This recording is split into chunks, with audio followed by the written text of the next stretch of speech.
Good evening, everyone. This is Miller from Chao-Ming. Okay, so what I'm going to talk today is about repositioning Irishness, the queer post-colonial theory in Edwin Culver's novel Artemis Fowl.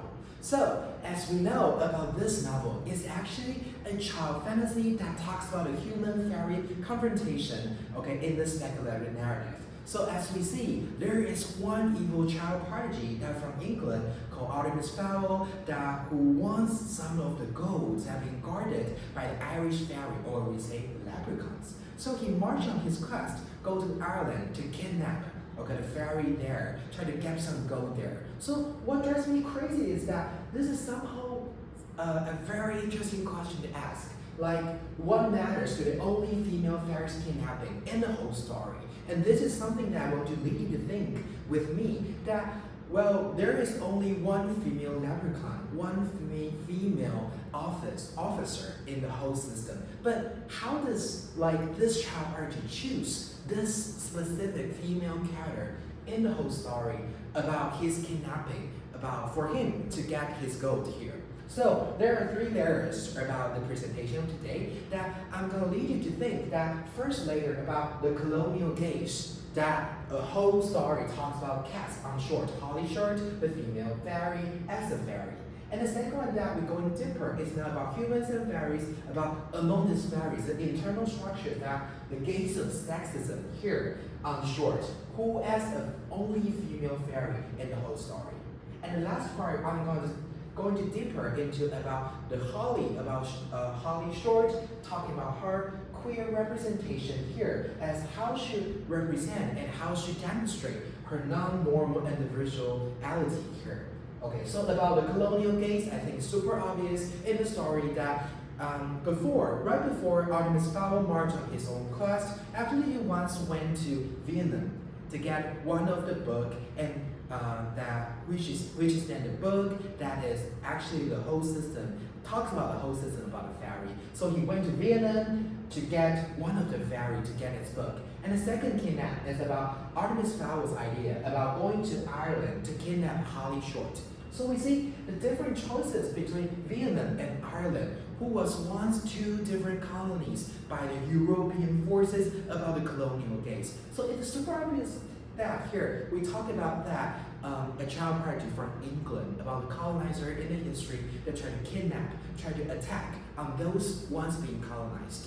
And also in the fairies book, it actually talks about humans' governance over all those fairies, the leprechauns in Ireland, that talk about they, as the mud people here, was marched a very big fight with this poor fairies here, and the whole story that this because their governance, or because of they win the battle, so that they could governance, try to appear on the ground. So other leprechauns have to hide from humans. Okay, so from first part we see the colonial gaze that humans cast on the fairy. And what about we talk about among deeper the internal structure of these fairies? We see the gaze of sexism here.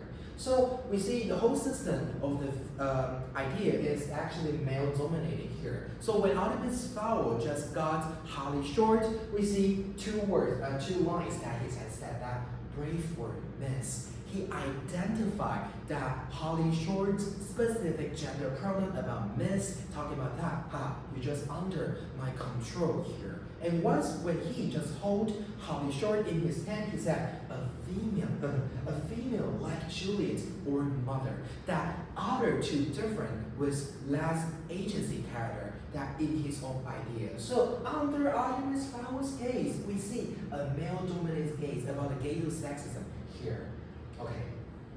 And another idea is that, as I just said, that Holly Short is the only female officer in the LEP system, which is the police system in the whole story, that once her commander just told to her that you are the first girl in Recon in this system, ever. You are the test case, a beacon. There are millions of fairies, blah, blah, blah, watching you every move.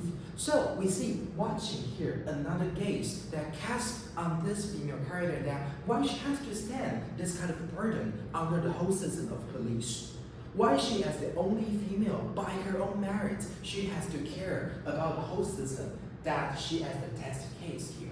So she actually is being treated unequally because of her sex under two these different episodes here. So, in the very last part, her queer representation shows her counter force about these two different gays, as she as only female and as well as a fairy.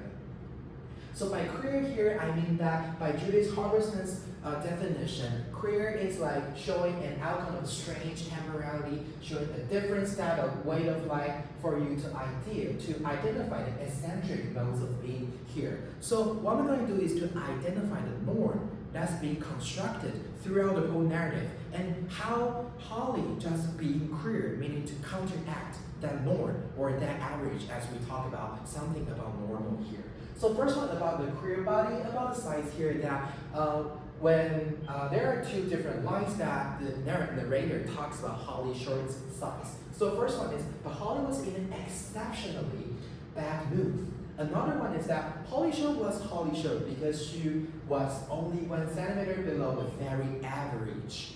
Okay, that's the reason why she was named Short here in the whole system. So in these two different episodes, we see there is a certain standard of average, a norm, that Holly is the person that is exceptional, that out of that norm. That makes a queer body, okay, about her size. And about the queer temporality, also in the books, it talks about that a fairy should conduct the ritual, okay, in the whole fairy system to revitalize themselves about their magic.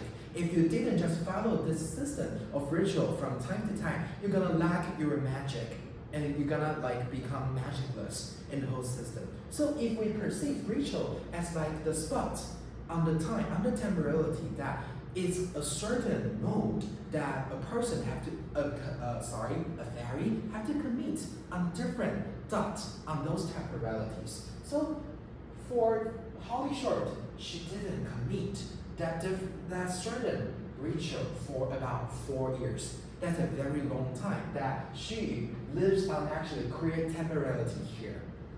Okay, so about the last one, as I said, that she was the only female character in the police system. If we position police system as an authority, as something that we could not resist, and strong power and norm here, under the whole system of police system, that when the commander asks Holly that, Captain Short, you don't have an invite. You can't do that. Okay, it was on a mission, that it was in a super emergent case, that the commander said that, no, you cannot save those people because you're gonna be seen by the humans there.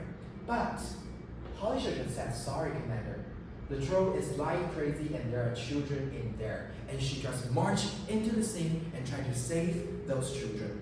So in this case, we see her queer action going against the large system about the norm and the authority. So here comes to our conclusion here that if we position Holly Short's queer as an Irishness here we talk about, because it's constructed through the narrative, she actually counteracted the colonial heritage and as well as the internal structure about the gaze of sexism, about the gaze of colonial forces, colonial heritage here as we see. So if we position this as she as an Irishness, we somehow see Ireland as a multifaceted kind of like idea that it didn't just like encounter the gaze from others, from the colonizer, but as well, in the whole country, there is an internal structure that. So Holly Short's queer representation shows like a different choice for Ireland to revitalize from this perspective. Thanks for listening.